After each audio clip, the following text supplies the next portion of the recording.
Xbox dio una conferencia en formato podcast bastante concisa para despejar un poco el panorama y el humo que hubo durante estos últimos días. En este video vamos a hacer un breve repaso de lo más importante sobre los 22 minutos que duró la conferencia.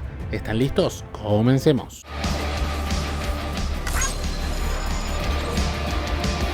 Al parecer las noticias calaron fuerte en los últimos días en Microsoft, donde se llegó a poner en duda la continuidad del nombre Xbox como división de videojuegos, dando a entender como un lavado de cara completo para formar parte de algo más grande, o también que todos sus juegos iban a comenzar a ser multiplataformas, dando por finalizado las exclusividades de Xbox, barajando nombres como Starfield o el próximo Indiana Jones. Difícil de creer, sí, pero las noticias surgieron de algún lado y eran de fuentes bastante confiables. Tanto fue el revuelo que Phil Spencer salió a calmar un poco las aguas anunciando una conferencia en una edición especial del formato de podcast de Xbox, donde iba a hablar de los anuncios y el futuro próximo. Y así fue, una entrevista que duró 22 minutos donde participaron Phil Spencer, Sarah Bond y Matt Booty, cabezas de Xbox Microsoft, y fueron directo al grano. Sí, van a haber juegos multiplataformas, pero solamente serán 4. Juegos con más de un año de lanzamiento, 2 como servicio y otros 2 más pequeños. ¿Cuáles? No lo dijo. ¿Por qué?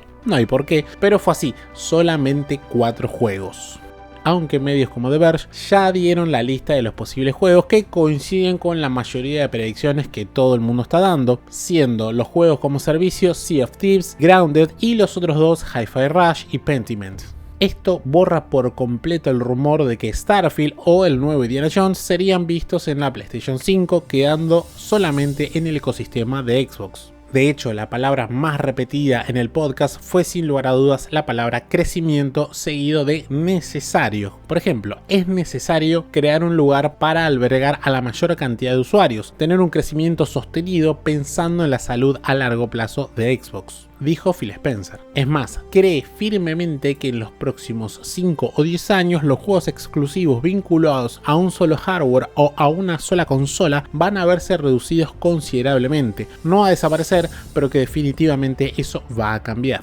Se aprovechó este punto para explicar nuevamente las ventajas de jugar en la nube, de cómo piensa en el crossplay y el cross progress, de cómo esto beneficia al usuario brindando la libertad de elegir dónde y cómo jugar, utilizando y enfatizando la palabra respeto hacia los usuarios respecto a sus compras. Los progresos están en nuestros servidores y queremos respetar las inversiones que los jugadores hicieron en Xbox, con un tono marcando claramente la diferencia con la competencia, donde podemos poner como ejemplo a PlayStation con la saga God of War, un juego insignia de Sony, donde no hay manera de jugar a los primeros 3 títulos de forma nativa en la PlayStation 5. Otro ejemplo puede ser el lanzamiento reciente de Nintendo con el 3D All Stars, donde jugamos a los clásicos de Mario, y esto fue una venta por tiempo limitado en el store de Switch. De hecho, ya no lo venden más ni siquiera físico, ni siquiera en el store, y el usuario promedio se ve obligado a conseguirlo en el mercado de los usados a un sobreprecio considerable. Pero volviendo a la conferencia, se habló sobre el difícil momento de la industria, admitiendo su estancamiento y los despidos masivos que tuvieron recientemente.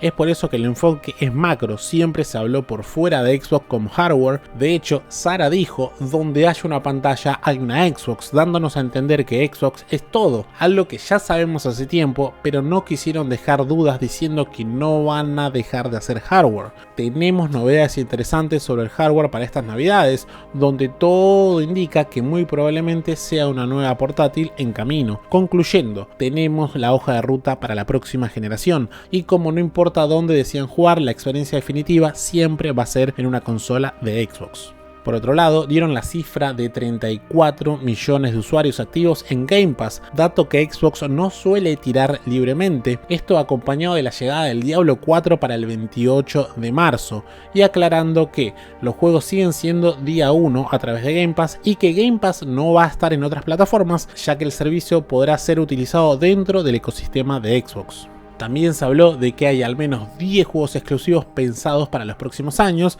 y que habrá novedades en el próximo showcase, que suelen darlo siempre a mitad de año. Pero esto es un terreno muy a futuro del cual mucho no se tiene para decir. Como ven, Xbox vio la necesidad de salir a aclarar las cosas para apagar los rumores, porque algo es claro, esto fue casi improvisado. Salir a desmentir quiere decir que parcialmente las cosas fueron reales. ¿Ustedes qué creen? ¿Xbox tiene las cosas bajo control con su proyección a largo plazo? ¿Qué creen de estos anuncios y aclaraciones? Los leo en comentarios. Nos vemos en la próxima.